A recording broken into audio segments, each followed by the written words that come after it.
Disruption works. Disruption is justified.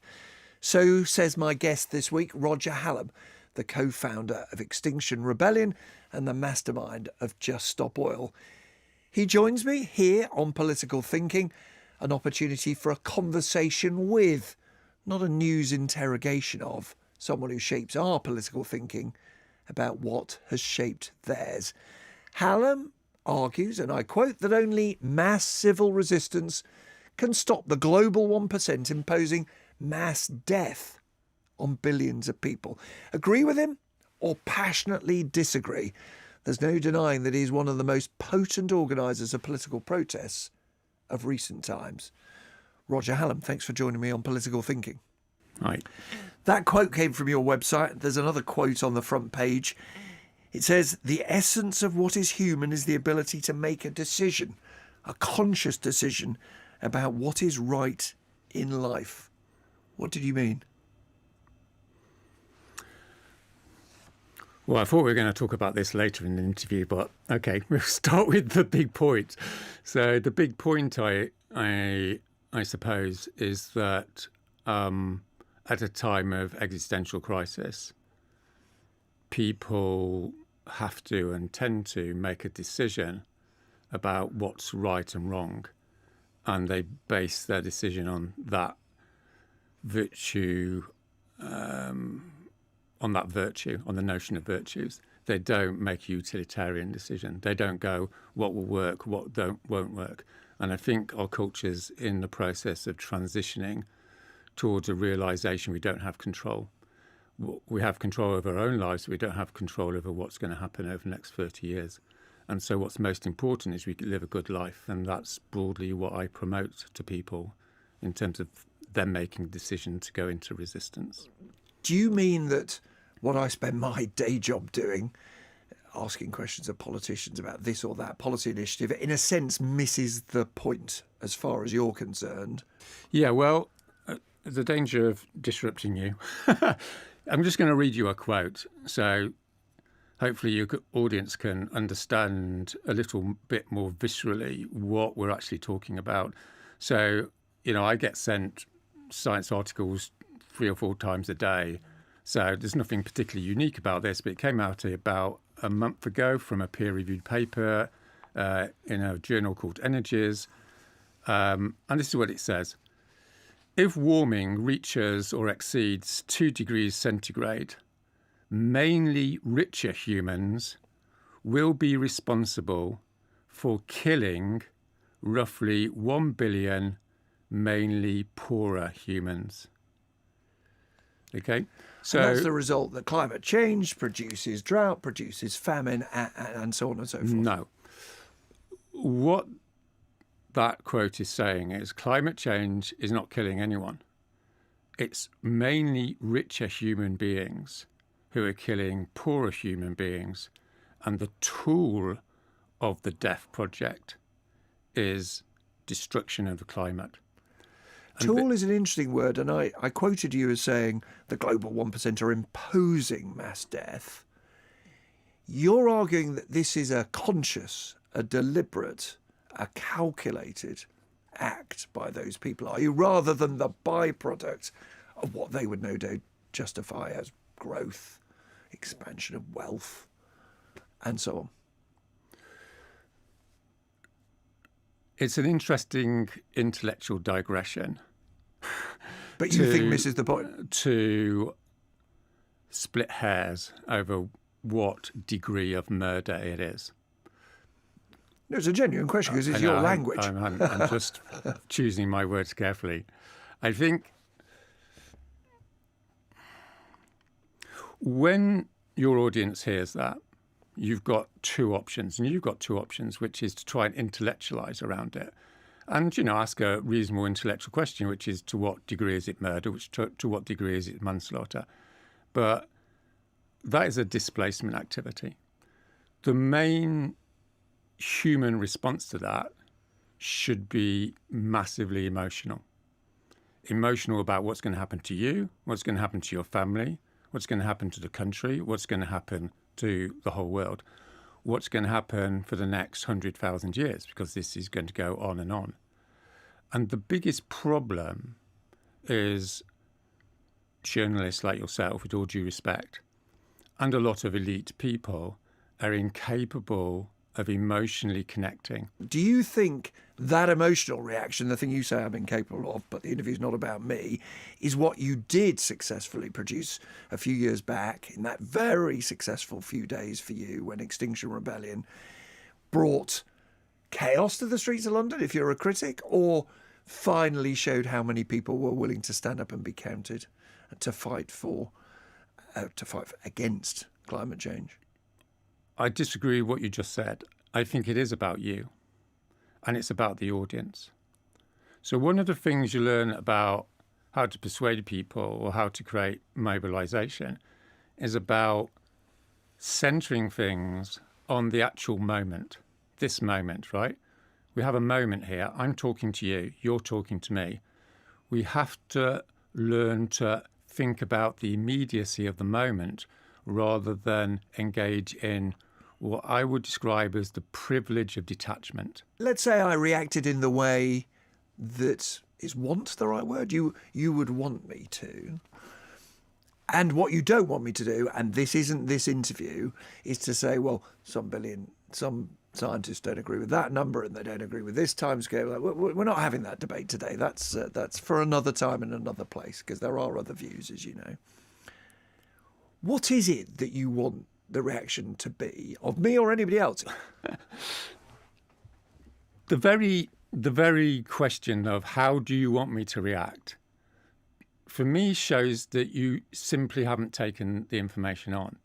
You know, if someone came through that door and said, your partner's in hospital, you wouldn't be saying, well, what sort of reaction do you want me to have to that? You'd be going, I've got to go, Roger. Bye. There's an emergency.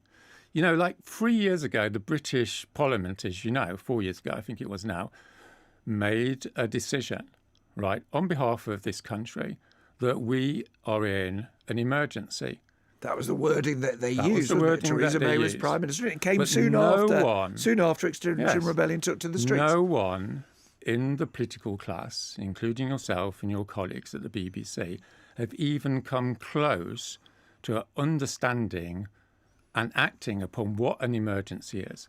An emergency is when you clear the decks, right? What we should be talking about in this interview is not a nice gentlemanly discussion about my background and, you know, what I think about the theory of social change. If you have me on for a whole bunch of series, we can go into that. But I haven't been on the BBC for, 3 years now. I've got half an hour on your show. There's an emergency. What I want to talk about is you. Because you have enormous... Well, this is interesting. So you want to come onto an interview programme and interview me rather than the other way around. Yes, because that's how social change works. Yeah, well, I'm going to ask you some questions and you can ask me some questions. Why don't we do a deal halfway? Let me just finish. I'm not going to go on for ages. Let me just finish and say the process of social change, the process of getting things done in emergency is all about transgression. It's all about saying, what you're saying is not important. This is what's important. Sure. Because it's objectively important, because that's what an emergency is. What you've just said, I think, raises quite a fundamental question, which is it fear, is it anger, is it what you called visceral emotion that will drive change, or is it hope? Now, only in the last few days we've seen the Prince of Wales talking about the importance of hope when it comes to climate change. And he would see himself, I think the King would see himself as somebody who's argued passionately for change. And my guess is privately they'd say, come on, Roger, I mean, if you scare the pants off people, that's not going to work at all. What do you say to people who say that? I say that you are not being true to yourself if you engage in utilitarian distractions. When I helped to initiate Extinction Rebellion, Just Stop Oil, my fundamental rule is to say the truth and to act as if it's real. That was the foundation. And if you want my analysis on why Extinction Rebellion was so successful, it was because the founders were not interested in being successful. They were interested in telling the truth. That's a completely different logic. Now, after you and your supporters occupied the streets, particularly of London in 2019, after 1,000 odd people got arrested, the UK government not only listened, they would no doubt deny there was a direct link to the declaration of a climate emergency, but they did declare a climate emergency in Parliament. Also, some of your representatives, not you, but got to meet with Michael Gove, who was then the Environment Secretary. Did it feel to you like a moment where, wow, these people are actually listening? Well, this is a really mind-blowingly stupid question, right?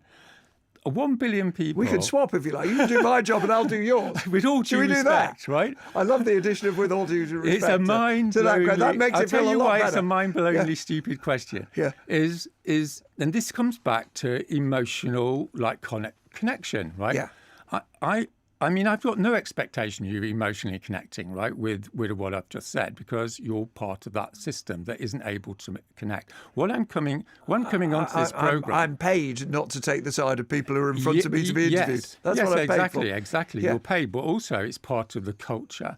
The psychopathic culture of the British elite is just not to connect with the emotional reality of what's going to be imposed on the British people. But did it feel that way then, or was there a moment you thought, not for a second, that you'd won? Of course not. But we're shifting things, we're moving things, things are changing. Yes, there was a moment when the British establishment, the political class of this country, had the opportunity to fulfil its most grave obligations towards the British nation, to the British people, and it utterly failed. That was in 2019? That was in 2019, when there was 10,000 people on the streets of London, and it was an opportunity, right? That was a very graceful, very well organised, very peaceful protest, as everyone knows.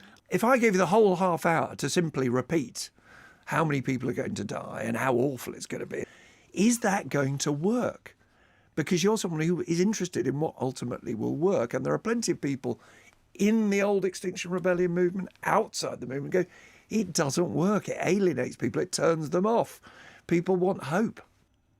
I'm not primarily motivated by what works, right? What I'm primarily motivated by is, in a fairly inadequate way, obviously because I'm human, is to live a good life so that when I'm on my deathbed, I feel like I had some integrity at a time when society was heading for the most catastrophic collapse in the human story. Forgive me, that sounds, which I'm surprised by, genuinely, that sounds like you've almost given up. It's how do I live with myself before my maker?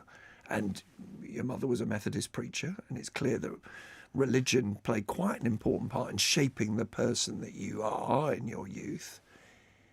It sounds as if it doesn't mean I've given up. up. It doesn't mean I've given up. It doesn't mean I haven't given up, right? It's just not thinking that question's important. I'm saying on the basis of understanding what it actually is, right, that it is an evil situation. In total seriousness, I'm not talking science fiction novels here. I'm talking about Hitler, the Holocaust. I'm talking about Cambodia. I'm talking about what happened in Congo. This is a beyond serious situation. I've very deliberately not had an argument with you. Yeah. About the science or the numbers. But I am going to say, because I think it's right to say, there are plenty of people who will say it's nothing like the Holocaust. The Holocaust is the deliberate industrialized destruction of a people. And climate change, you think, is the responsibility of an elite. You slightly dodged the question when I said, was it deliberate? You sort of suggested it was a kind of verbal game. But it is not, therefore, the same as Pol Pot massacring people for who they are. It's worse. And the reason it's worse is because of the scale, right? Yeah, but motive matters. Motive matters. Are doing it. Motive matters, absolutely. Don't get me wrong, right? What happened in the Holocaust was an obscenity beyond words because there was a direct motive to kill. But as you well know, right, and as any legal person would say, is there's two elements to a crime, right? There's the scale of the crime and there's intentionality. And the intentionality is in the mid-ground, as it were. It's not like they didn't know, they don't have the information. They do know, and they do have the information, and they're prepared for people to die. But admittedly, but let's go back to what just people a minute. Let's do. just deal with this issue, right? Yeah. But admittedly, no one's pretending that the elites want to kill the poor of this world just because they're poor. I know my audience reasonably well. I think they're at the listening to this, watching. They're interested in what you're saying. They're saying, "What does Roger Hallam want me to do? Do you want them? And do you think this would make the difference to join the ranks of people?" Say in Just Stop Oil, for example, direct protest, whether it's kind of throwing things at paintings, whether it's lying down in the streets, is that what's going to bring about the change? There's a fundamental decision, and then there's a degree of practicality with any fundamental decision, right? In the real world, there's a degree of practicality. The fundamental decision is to emotionally connect with the criminality of what is happening on the basis of what is said. Yeah. Therefore, you have no choice. You have no choice morally not to enter into resistance against the British government at this time. Resistance is a foreign notion to most people listening to this, no doubt. But it's not like impossible to get your head around. People resist all the time on different levels, right? What we're practically talking about here is mass civil disobedience in a UK context. And there's a pathway, which is Just Stop Oil. And dare I say, people can go onto the website and it takes 2 minutes and you get into the system and they will tell you what you can and can't do and all the rest of it, right? The fundamental point is that in order to create the change that we need in the time that we've got, we have no choice other than to engage in mass civil disobedience. But then there is a practical question, which I think is entirely fair to ask you, which is you got thousands onto the street in 2019. Since then, we're talking of small-scale resistance. And unless you get many more than the 10,000 you had before, it's not going to happen, is it, what you want to happen? Governments are not going to quake. They are not going to dramatically change their policies. So are you anywhere close to that? We may be not. And the reason I'm saying that is not because I'm trying to avoid a question, right? It's very difficult to predict. Because did you know before 2019? In other words, was there a moment you thought, my God, this is going to happen? I mean, we are now not getting just a few hundred. Yeah, I said to Extinction Rebellion, if tens of thousands of people go to London, there will be a result, right? That was my prediction on the basis of the study that I'd had. But one of the things about being in this work, as it were, is that you never can predict whether those people tip over to saying, I'm going to have to act because I cannot not act, right? And they may not. And if they do, then we've got a chance of saving what's left to save. And if we don't, then we're heading into this mass starvation scenario. It often takes something very immediate, very personal to tip people into action. Now, in your case, it was as a farmer, seeing what the climate was doing to your farm. I think actually it's not that much about what's actually happened to you for most people. I think for most people... But humour me by answering one question, just for the sheer hell of it. We could do that. Your farm failed, and it was one of the things that made you think there's something I need to now do something about. Yes, there's hundreds of millions of farmers around the world who've had the same experience as me, which is the trauma, and it is a trauma, of finding out that the weather systems are not going to enable them to grow the crops they wanted to grow. Like, it's a financial disaster for them, but it's also an emotional disaster because they lose control of their lives. You know, you've got a nice, calm sort of life, dare I say. You know, you don't have to worry whether this studio exists every time you come into work. That is true. If you're a farmer, you can be the best farmer in the world, but if it rains every day for 7 weeks, 100% of your crops are going to die. You know, if it's minus 20 in the winter, you're going to lose all your winter crops. The fact that it's a 1 in 1,000 year event is no solace to you. You're losing your livelihood. But did that feel to you when that happened to you on your farm like a moment? It was a moment of making real what is going to happen. So something you knew intellectually, but seeing... Exactly. This is the problem, right? And this is why civil resistance works, because we can have as nice a chat as we like, and, you know, I can do lots of interviews. Nothing's going to change. What's going to change is the emotion of finding people getting dragged off the street, put into prison on a mass scale. What I'm saying to you and your audience is get real, right? This is not the time to look for comfort. It's the time to actually understand how totally terrible this situation is and to act accordingly. And what we need to do is in November is go down to London and engage in civil disobedience, because that's our best bet. No one's pretending it's going to be successful. No one's pretending that just stop oil is necessarily the best thing ever, right? But that's the opportunity your viewers have. And it's the opportunity, dare I say it, for you and also all these people, right? What, the ones behind the glass who are yes, pressing the buttons it's and the my opportunity. producers? No, don't smile about this. It's very serious. What I want to say to your audiences is your reaction over the last 2 minutes is symptomatic of why they're being betrayed. Like your belittling of your responsibility and these people to actually make a concrete step to save our country. And you will suffer the consequences of it in the next decade. You will be taken to court. You will be taken to court. You will be, as a member of the British establishment. Okay. All right. Right? You need to take this seriously. I'm going to be taken to court for what? You absolutely will be taken to court as a member of the British establishment for betraying the British people during the 2020s. Yeah. Right? But you need to think about what would I be this. guilty of?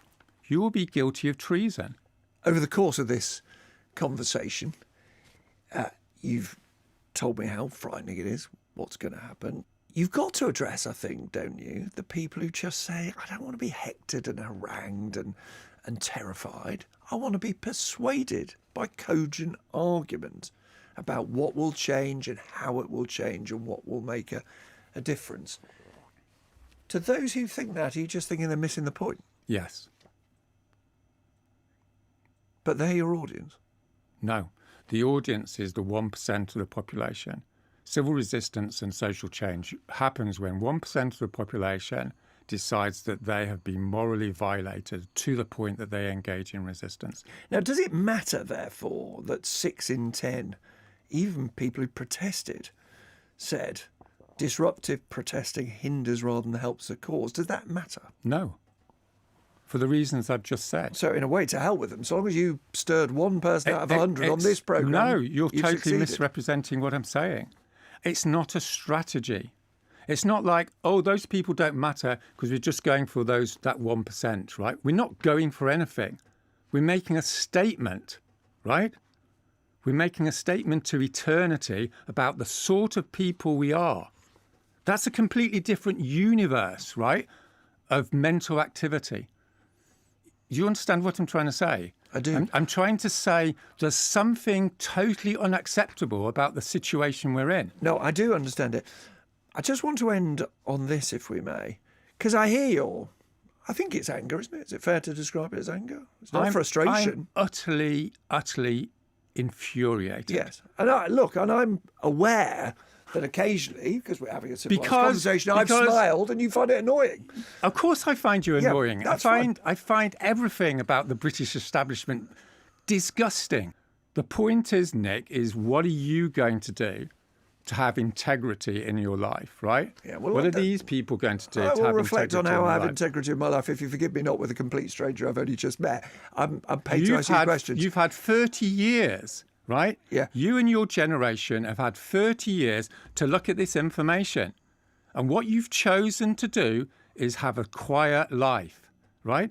And hell's coming down the road because you didn't act in time, right? It's not my job as a farmer to do this. It's the political establishment's job. You've got lots of privilege. You earn lots of money. I don't have a problem with that, right? There's a nice guy in there. What are you all doing?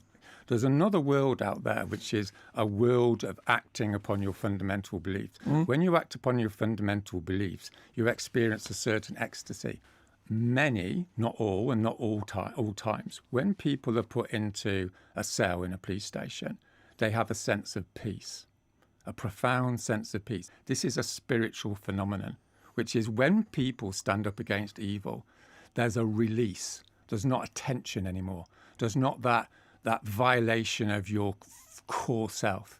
And when you go into resistance, you suddenly feel like you've rediscovered your integrity. You've rediscovered the essence of what you think you are. You return to yourself, right? This is a universal phenomenon when people stand against evil historically. And that's what I'm saying to your audience, is this is not like an accounting cost-benefit analysis, right? It's an invitation to be who you already are, right? It's an invitation to come back to what you already are, which is a fundamentally decent person. Roger Hallam, thank you for joining me on Political Thinking. Well, that was a challenge to my political thinking. I wasn't sure whether he was interviewing me or I was interviewing him. What is clear is that Roger Hallam doesn't think he needs to quietly persuade, doesn't think he needs to coax.